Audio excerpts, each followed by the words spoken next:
من الشيطان الرجيم بسم الله الرحمن الرحيم ألم تر إلى الذين يزعمون أنهم آمنوا بما أنزل إليك وما أنزل من قبلك يريدون أن يتحاكموا إلى الطاغوت وقد أمروا أن يكفروا به ويريد الشيطان أن يضلهم ضلالا بعيدا وإذا قيل لهم تعالوا إلى ما أنزل الله وإلى الرسول رأيت المنافقين يصدون عنك صدودا فكيف إذا أصابتهم مصيبة بما قدمت أيديهم ثم جاءوك يحلفون بالله إن أردنا إلا إحسانا وتوفيقا أولئك الذين يعلم الله ما في قلوبهم فأعرض عنهم وعظهم وقل لهم في أنفسهم قولا بليغا۔ معزز سامعین کرام، سورہ نساء سورہ نمبر 4 اور اسی صورت سے ابھی آپ کے سامنے آیت نمبر 60 سے لے کر کے آیت نمبر 63 تک، یعنی 60 نمبر کی آیت کریمہ سے لے کر کے 63 نمبر کی آیت کریمہ تک آپ کے سامنے تلاوت کی گئی۔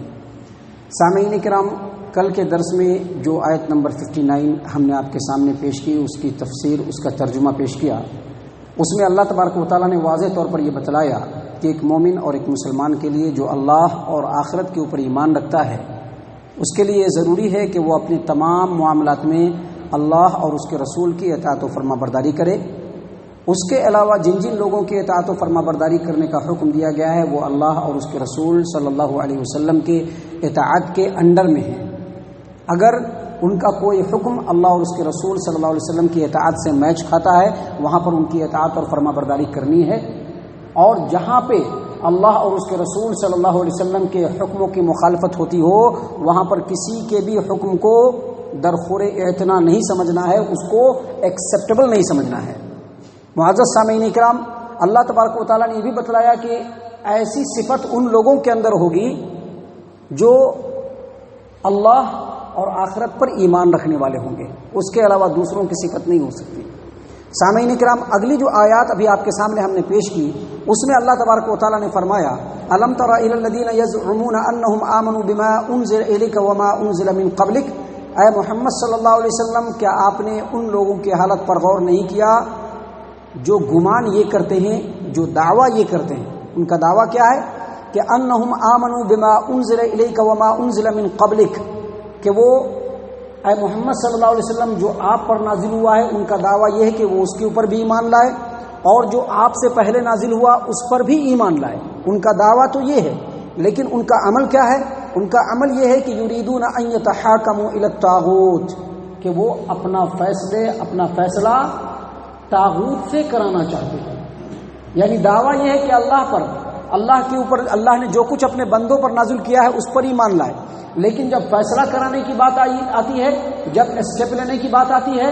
تو طاغوت سے اپنا معاملہ حل کرانا چاہتے ہیں۔ اللہ تبارک و تعالیٰ نے آگے فرمایا وَقَدْ أُمِرُوا أَن يَكْفُرُوا بِهِ، جبکہ ان کو یہ حکم دیا گیا تھا کہ طاغوت کا وہ انکار کریں، طاغوت کے فیصلے کو وہ تسلیم نہ کریں۔ وَيُرِيدُ الشَّيْطَانُ أَن يُضِلَّهُمْ ضَلَالًا بَعِيدًا، اور شیطان تو یہ چاہتا ہے کہ لوگوں کو بالکل دور کے گمراہی میں پھینک دے۔ سامعین کرام، دراصل آیت کریمہ میں اللہ تبارک و تعالیٰ نے یہ بتلایا ہے کہ ایسے لوگ جن کا یہ دعویٰ ہے کہ وہ اللہ پر اور اللہ کی نازل کی ہوئی چیزوں پر ایمان لاتے ہیں، یعنی ان کا دعویٰ مسلمانوں کے جیسا ہے،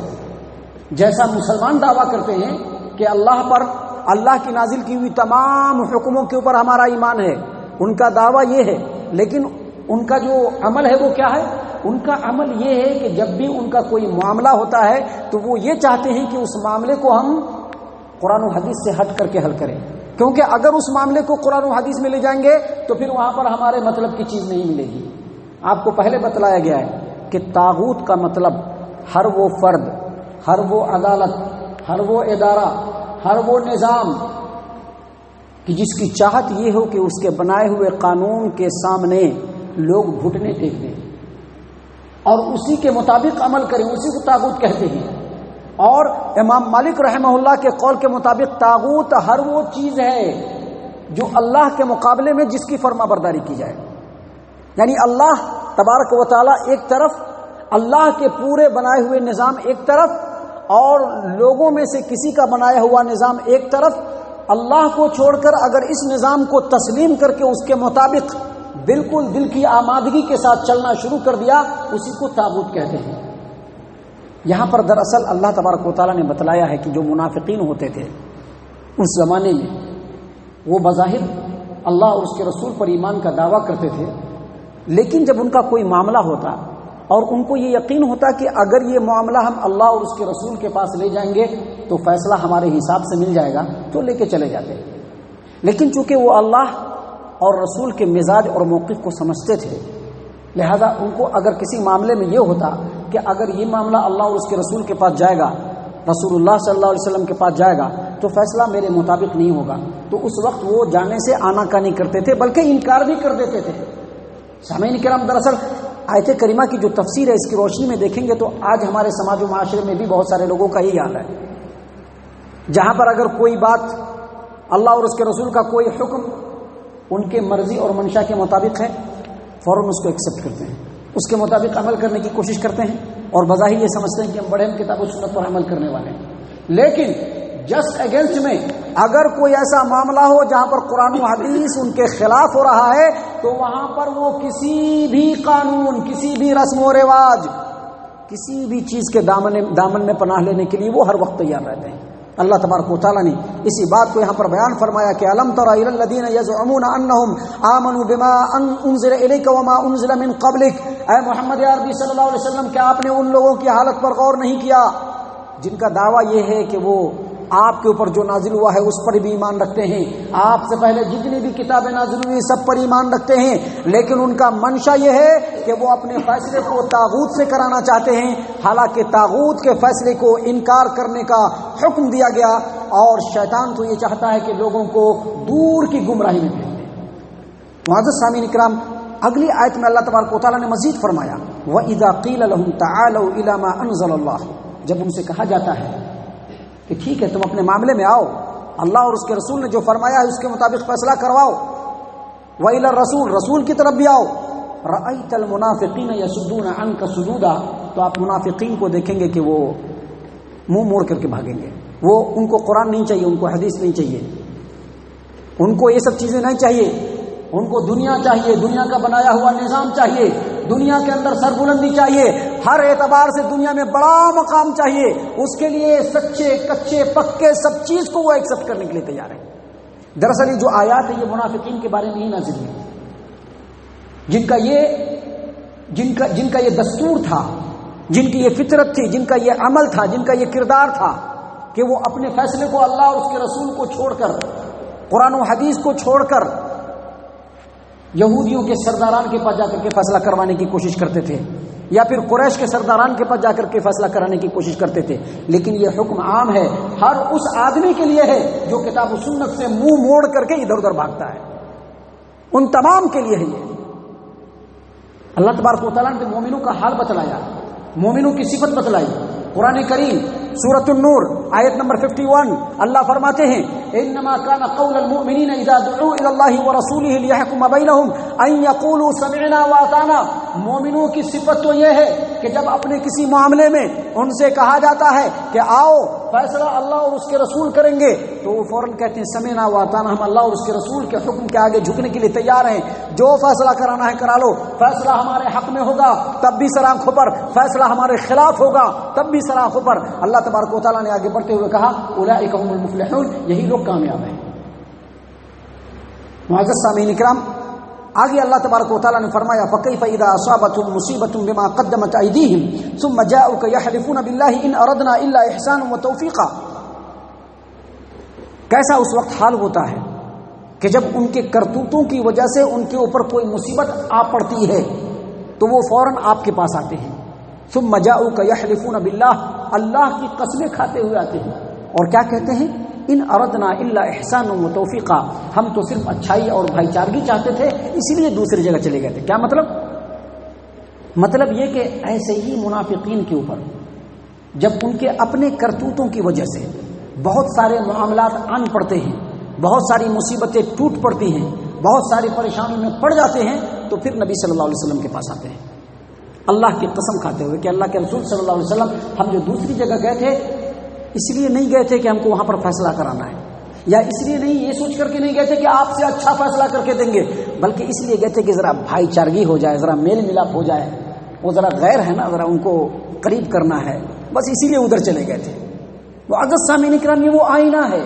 کہ جس آئینے کے اندر اگر آپ دیکھیں گے ہم کو خود ہماری چھوی نظر آ جائے گی کہ ہم اس آئینے میں کس حد تک فٹ بیٹھ رہے ہیں اور کتنا دور ہیں۔ اگر اس آئینے میں فٹ بیٹھ رہے ہیں تو علاج صرف ایک ہے، اللہ اور اس کے رسول کی اطاعت و فرما برداری، اس کے علاوہ کوئی دوسرا علاج نہیں۔ اور اگر